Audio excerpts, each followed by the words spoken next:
ماشاء اللہ لا حول ولا قوۃ الا باللہ العلی العظیم اعوذ باللہ من الشیطان الرجیم بسم اللہ الرحمن الرحیم الحمد للہ وکفی والصلاۃ والسلام علی عبادہ الذین اصطفی اما بعد رب اشرح لی صدری ویسر لی امری واحلل عقدۃ من لسانی یفقہوا قولی وقل رب ادخلنی مدخل صدق واخرجنی مخرج صدق واجعل لی من لدنک سلطانا نصیرا بسم اللہ وباللہ وتوکلت علی اللہ۔ قال اللہ تبارک و تعالی فی سورۃ النساء آیت نمبر 43 اعوذ باللہ من الشیطان الرجیم بسم اللہ الرحمن الرحیم یا ایہا الذین آمنوا لا تقربوا الصلاة وانتم سکارى حتى تعلموا ما تقولون ولا جنبا الا عابري سبيل حتى تغتسلوا وإن كنتم مرضى أو على سفر أو جاء أحد منكم من الغائط أو لامستم النساء فلم تجدوا ماء فتيمموا صعيدا طيبا فامسحوا بوجوهكم وأيديكم إن الله كان عفوا غفورا صدق اللہ العظیم۔ پچھلی دو نشستیں ظاہراً اس آیت میں ہم بیان کر چکے ہیں۔ آج اس کو جاری رکھیں گے، اللہ کرے کہ ہم کسی مطلب تک پہنچ جائیں اور کسی کنارے لگ جائیں اور اس کا جو مفہوم ہے آیت کا اور مطلب ہے وہ سمجھا سکیں۔ عرض کیا ہے کہ اس آیت کا یا ایھا الذین آمنوا لا تقربوا الصلاۃ وانتم سکارى جو روایتی معنی ہے، جو عام تفسیروں میں موجود ہے، وہ یہ ہے کہ نماز کے قریب نہ جائیں، یعنی نماز کو چھوڑ دیں اپنے اس حالت کی وجہ سے، مست ہونے کی وجہ سے، نشے میں ہونے کی وجہ سے۔ اور پھر اس کی حد بھی نہیں بتائی کہ پھر یہ کہا ہے کہ وہ آپ اس حالت میں نماز کے قریب نہیں جانا ہے۔ اچھا، اور حتی تعلموا ما تقولون، یہاں تک کہ اس کی حد کیا ہے، کب تک ہے اللہ یہ جاری رکھنا ہے کہ ہم نماز کے قریب نہ جائیں؟ اس وقت تک جب تک کہ آپ کیا ہے جانیں کہ جو آپ کہہ رہے ہیں اس کو سمجھیں، جو کہہ رہے ہیں اس کو جانیں اور سمجھیں، اس وقت تک آپ نماز کے قریب نہ جائیں اور نہ ہی پھر جنابت کی حالت میں۔ اچھا، اب یہ جو معنی ہے اس کے کرنے سے کیا مسئلہ پیش آتا ہے، سرسری انداز میں بتا دیتا ہوں کہ اس یہ معنی کرنے سے ایک بہت واضح انداز میں شراب کا جواز، اس سے لگتا ہے کہ یعنی اللہ کو شراب پینے سے تو مسئلہ نہیں ہے، بس اتنا ہے کہ مستی کی حالت میں نماز کی طرف نہ آئے۔ اس کو ٹھیک کرنے کے لیے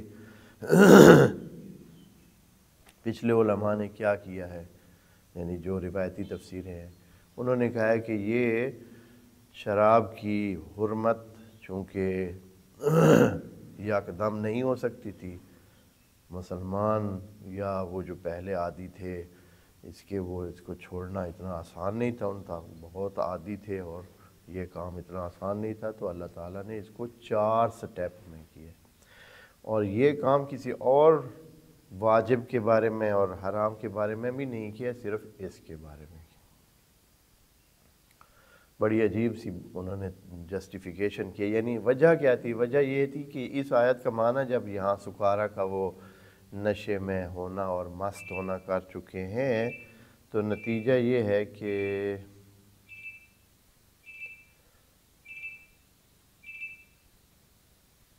نتیجہ یہ نکلا کہ انہوں نے پھر ان کو جسٹیفیکیشن کرنی پڑی کہ پھر یہ تو جواز پر دلالت کر رہی ہے، یہ تو اس کے جواز پر دلالت کر رہی ہے کہ آپ شراب کو جائز قرار دے رہے ہیں، تو انہوں نے پھر اس کی توجیہ یہ کی کہ یہ ایک سٹیپ ہے۔ اس طرح نماز میں جب شراب سے منع کیا گیا ہے تو کیونکہ نماز کی بہت اہمیت تھی اور نماز کی طرف مومنین کی رغبت بہت تھی، تو چلے اس بہانے، جیسے آپ کسی کو کہتے ہیں نا کہ آپ اگر کھیلنے کے لیے جائیں گے، باہر جائیں گے، تو پھر آپ کو میں یہ کھانے والی چیز نہیں دوں گا یا نہیں دوں گی۔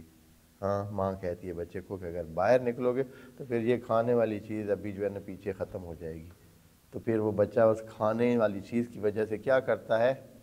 باہر ہی نہیں جاتا۔ تو یہاں بھی مومنین کو یہ کہ چونکہ ان کی نماز رہنے کا خطرہ پیدا ہو رہا تھا کہ وہ نماز ہی ان کی چھوٹ جائے گی، تو اس لیے وہ کیا کرتے؟ شراب سے ہاتھ کھینچ لیتے۔ یہ ایک مرحلہ بھائی ہے۔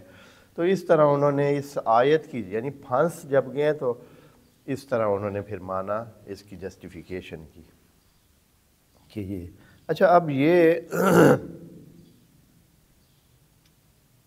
جب ہم کہتے ہیں کہ یہ معنی اندر ٹھیک نہیں ہے، سکارا کا معنی مست ہونا نہیں ہے، نشے میں ہونا نہیں ہے۔ سکارا کا معنی وہ ہے جو قرآن کی دیگر آیات میں سکرا اور سکرا اور سکر کا معنی لیا گیا ہے، جو کہ ہم ابھی تھوڑی دیر میں بتائیں گے۔ لیکن اس سے پہلے یہ بھی ضروری ہے کہ اب جب یہ معنی ہم کریں گے تو یہ تو بہت نیا معنی ہے۔ اب یہ جو علماء، یہ جو مفسرین، یہ جو بڑے بڑے صاحبان علم و کتاب، انہوں نے یہ معنی کیے ہوئے ہیں، تو آپ اس طرح کیسے یہ نیا معنی دے سکتے ہیں اور نیا معنی کر رہے ہیں اور ان کے معنی کو ہم چھوڑ دیں اور آپ کا معنی لے لیں؟ یا یہ کیسے ہو سکتا ہے کہ اتنے بڑے ان کو نہیں پتہ چلا ہے، ان کو سمجھ نہیں آئی ہے کہ بھئی یہ جو ہے نا یہ اس طرح ہے۔ تو اس بارے میں یہ عرض ہے کہ یہ جو پیچھے علماء تھے وہ بڑے ہی محنتی تھے، بڑے ہی قابل تھے، بڑے ہی مخلص تھے، اور انہوں نے محنتیں کر کے اخلاص کے ساتھ کام کیا ہے، اور جو ان کے زمانے کے لیے ممکن تھا انہوں نے اپنی تمام تر کوشش کر کے اپنے جو کام کیے ہیں وہ کیے۔ لیکن ایک مسئلہ بالکل طبیعی ہے، وہ یہ ہے کہ جب آپ کے پاس وسائل نہ ہو علم کے تو آپ کے علم میں کمزوری رہ جانا بالکل نیچرل ہے، طبیعی ہے۔ مثال کے طور پر اب پہلی صدی کو لے لیں، پہلی صدی جو ہجرت کے بعد پہلی صدی ہے یا دوسری صدی، ہمارے پاس پہلی صدی، دوسری صدی، تیسری صدی سے جا کر تفاسیر کا سلسلہ جو ہے نا وہ سامنے آتا ہے، چونکہ تیسری صدی میں ہی یہ کتابیں جو کچھ نہ کچھ تفسیر کے چیزیں بیان کرتی ہیں وہ سامنے آئی ہیں تیسری صدی ہجری میں۔ ہاں اچھا، تیسری صدی ہجری میں کیا صورتحال تھی کتابوں کی یا لوگوں کے پاس وسائل علم کی کیا صورتحال تھی؟ یہ علماء کس طرح عمل کرتے تھے؟ آیا سب کے پاس لغت کی کتابیں موجود تھیں کہ بھائی اس وقت آیا لغت کی کتابیں لکھی ہوئی موجود تھیں؟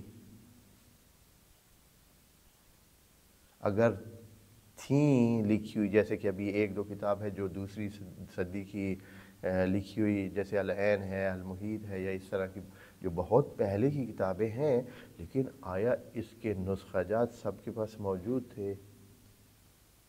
ایک نسخہ اس بندے خدا نے اپنے لیے جو لکھنے والا تھا لکھا ہوا تھا، وہ بھی پتہ نہیں کتنے، کاغذ کہاں تھا، کاغذ بھی تو نہیں تھا، کسی نہ کسی چیز پر کیسے اس نے جوڑ جاڑ کے وہ کہیں لکھا ہوا تھا، کتابیں لکھ کے وہ اپنے پاس رکھتے تھے۔ اب اگر کسی نے کتاب دیکھنی ہے تو وہ کیا کر سکتا تھا؟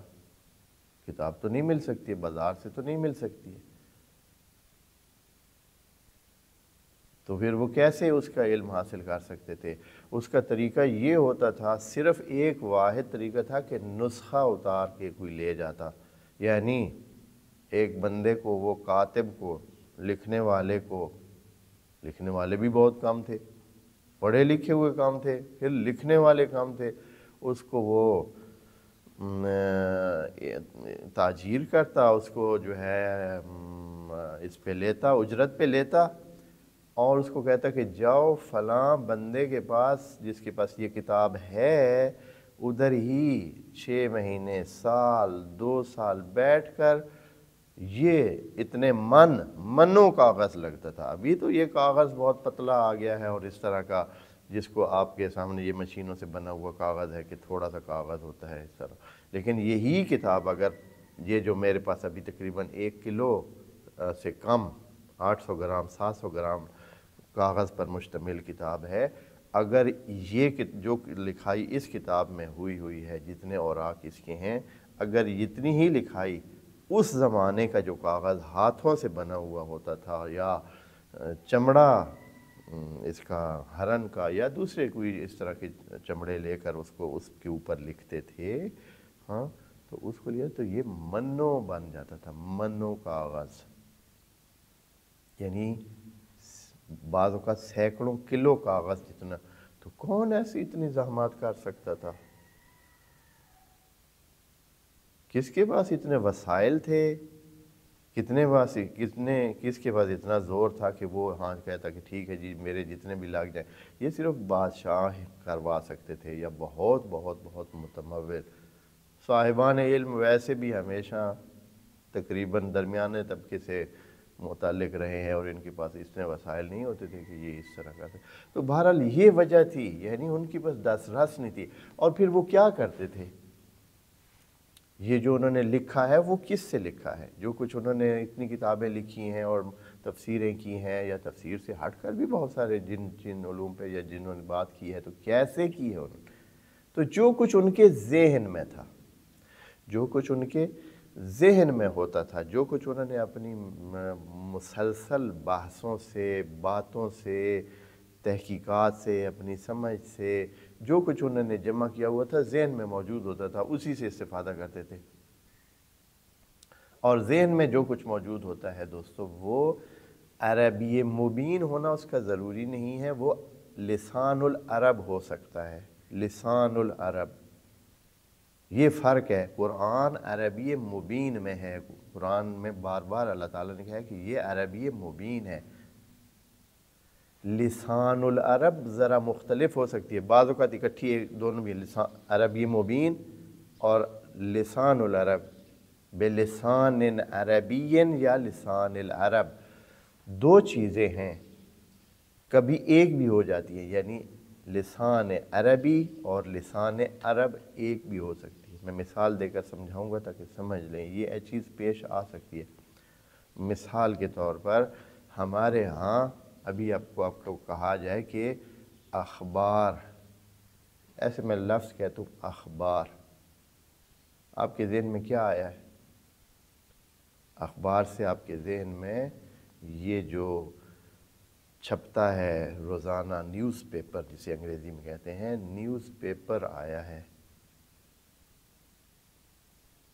یہ ہماری زبان، یعنی جو بولنے والے ہیں ان کی زبان کا لفظ ہے، چونکہ ہم سارے یہی سمجھتے ہیں، لیکن لغت میں اخبار جمع خبر کی، اس میں ضروری نہیں ہے کہ یہ اخبار، وہ جو ٹی وی سے خبر نامہ جاری ہوتا ہے وہ بھی اخبار ہے، جو آپ کو کوئی اور بندہ ادھر سے خبریں بہت ساری دے تو وہ بھی اخبار ہے، چونکہ جمع خبر ہے۔ بس لغت میں جو لفظ کا معنی لکھا ہوا ہے وہ خبر ہے، یعنی جو خبر ہے اس کی جمع بنتی ہے اخبار۔ بہت ساری خبروں کو کہتے ہیں اخبار۔ یہ جو اخبار تھا، یہ جو ابھی پیپر کی صورت میں چھپ کر آتا ہے، پہلے اسی وجہ سے اس کا نام رکھا گیا اخبار، یعنی یہ خبروں کا مجموعہ ہے، بہت ساری خبریں اس میں جمع ہیں تو یہ اخبار ہے۔ اب اس اخبار کے بعد پھر جو لوگوں کی زبان پر پکا ہو گیا، کیا ہے یہ لفظ؟ اخبار۔ اب آگے نئی نسل میں کیا ہوگا؟ جب بھی ان کو بولیں گے کہ میرے پاس اخبار ہے، وہ تو کہے گا کہ بھائی اس نے، کہنے والے نے یہ کہا ہے کہ میرے پاس اخبار ہے، یعنی بہت ساری خبریں ہیں، وہ یہ کہنا چاہتا تھا، لیکن اس نے سمجھا ہے کہ یہ کہہ رہا ہے کہ میرے پاس اخبار پڑا ہے، کاغذ والا۔ ہاں، تو یہاں یا ایک بندے کو آپ کہتے ہیں اخبار لے آؤ، یعنی خبریں لے آؤ، وہ اٹھا کر جا کر آپ کو پیپر لے آ کر دے دیتا ہے کہ یہ لے اخبار. ہاں پرانی کوئی اخبار یا وہ جو نیوز پیپر پڑا ہوتا ہے وہ آپ کو اٹھا کے دے دے کہ یہ لیں اخبار. ہاں انہوں نے سمجھا کہ شاید اس میں جو ہے اس نے روٹی لپیٹ کے لے جانی ہے. تو یہ فرق ہے.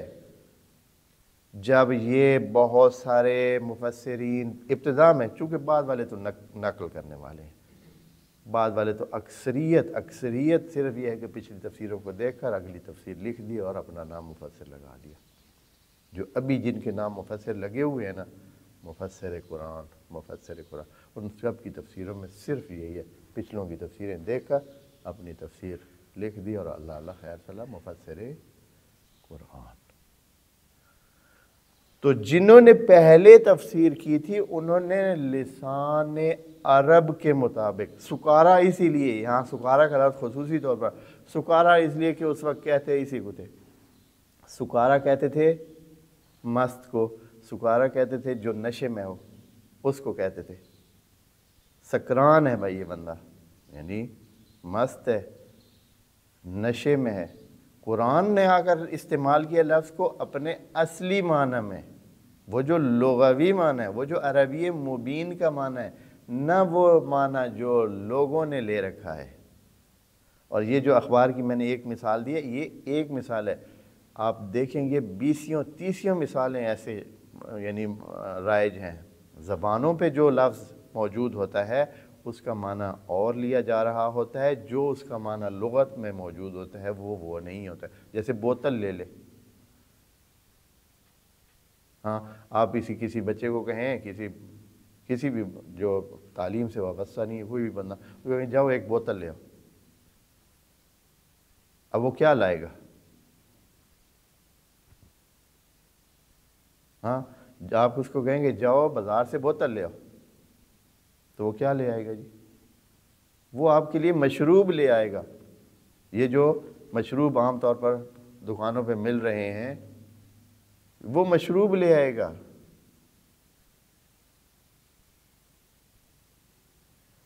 یہ جو فزی ڈرنک جو ہیں جو ملتے ہیں ٹھنڈے بوتلوں میں ملتے ہیں وہ لے کے آئے گا. کیوں؟ اس لیے کہ بوتل اسی کو کہا جا رہا ہے. حالانکہ لغت میں کھولیں دیکھیں بوتل کا کیا معنی لکھا ہوا ہے.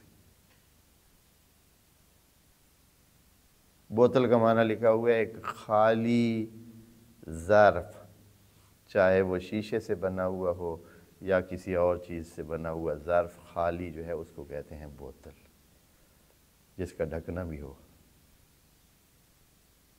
اب جو کتاب لکھنے والا پڑھا لکھا انسان ہے وہ تو بوتل کو وہ معنی لے گا، وہ اصلی معنی، لیکن عوام جو ہے وہ اس کا معنی کون سا لیتی ہے؟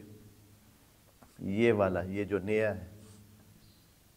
تو یہاں یہی مسئلہ ہو گیا ہے. قرآن میں بھی یہ مسئلہ بہت ہوا ہے کہ مفسرین نے لسان العرب والا معنی لے لیا جو عام رائج ہے، جو لوگوں کو سمجھ آتی ہے، جبکہ قرآن کہتا ہے کہ یہ عربی مبین ہے. اور یہ اتنی دفعہ تاکید قرآن کی کرنا وہ اسی لیے ہے کہ اس کو آپ لسان العرب نہیں، لسان العرب تو تبدیل بھی ہو سکتی ہے. ایک لفظ کو یہاں اور معنی دیتے ہیں، وہاں اور لیتے ہیں، وہاں اور لیتے ہیں، وہاں اور، لیکن عربی مبین میں ایک ہی معنی ہوتا ہے.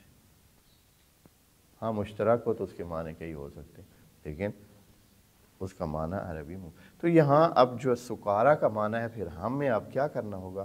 دیکھنا ہوگا کہ سکارا کا معنی کیا ہے. قرآن نے لغت نامہ بھی کھول رکھا ہے. قرآن اتنی مزیدار کتاب ہے کہ اس میں کوئی بھی لفظ ایسا نہیں ہے کہ جس کا معنی اس نے اگلی تصریف آیات کے ذریعے بیان نہ کیا ہو. تو ہم کیا کرتے ہیں؟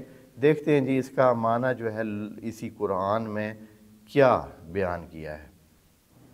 ساکرہ کے مادے میں چلے جاتے ہیں اور دیکھتے ہیں کہ کیا اس میں آیات جو ہے اس لفظ کے ساتھ استعمال کر کے آئی ہوئی ہیں قرآن مجید میں. ساکرہ یہ لفظ جو ہے وہ کتنی صورتوں میں آئے ہوئے؟ ساری 6 صورتیں ہیں یہ لفظ استعمال ہوئے، 6 شکلوں میں. سکارا، بے سکارا، سکارا، ہاں جی، سکرن، سکرات الموت سکرت سکرتہم. میں آیات بھی پڑھ دیتا ہوں. یہ اس میں ہے سورۃ نمبر 15 میں آیت نمبر 15 ہے لَقَالُوا انما سکرت ابصارنا بل نحن قوم مسحورون. جب قیامت کا منظر ہوگا نا تو دیکھیں گے کہ ساری ہر چیز ہی تبدیل ہو گئی ہے، ہمارے ہاتھ میں تو کچھ ہے ہی نہیں. تو ان کے ہوش اڑ جائیں گے. سکرت کیا کہتے ہیں کہ جی سکرت، بلکہ ان کی آنکھیں پورا دیکھ رہی ہیں، یعنی آنکھیں اور چیز دیکھ رہی ہیں. سکرت ابصارنا، ہماری آنکھیں کیا ہو گئی ہیں؟ کام اپنا نہیں کر رہی ہیں، اپنے کام سے رک گئی ہیں. کیونکہ ساکرہ کا اصلی معنی یہ ہے کہ روکنا، بندش کرنا، کسی چیز کو محدود کر دینا، اس کو وہ کام کرنے نہ دینا جو ہو رہا ہے یا ہونا چاہیے. تو سکرت ابصارنا یعنی ہماری آنکھوں کو کسی نے جو ہے وہ جادو کر دیا ہے. ہماری آنکھیں کچھ اور دیکھ رہی ہیں. یہ تو ہمارے ہاتھ میں ہی نہیں ہے، ساری گیم کسی اور کے ہاتھ میں چلی گئی ہے. اب ہماری چیز کچھ ہمارے کنٹرول میں نہیں ہے. تو وہ کہتے ہیں کہ شاید ہم کسی اور جگہ آ گئے ہیں. سکرت ابصارنا، یہاں سکرت کا لفظ استعمال ہوا ہے کہ ہماری آنکھیں کیا ہو گئی ہیں؟ کھو بیٹھی ہیں، کنٹرول ہمارا نہیں رہا ہے. شاید ہمیں، بلکہ کہتے ہیں بل نحن قوم مسحورون، شاید ہم پہ کسی نے جادو کر دیا ہے. ہمیں وہ کچھ دکھائی نہیں دے رہا ہے جو اصل تھا، اب نقلی ہمیں دکھایا جا رہا ہے. یعنی حواس باختگی کا معنی دے رہے ہیں. اگلا جی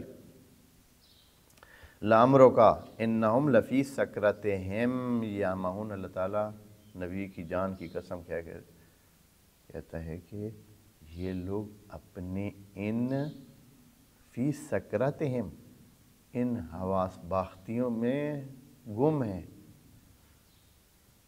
یعنی ان کو ہوش نہیں ہے.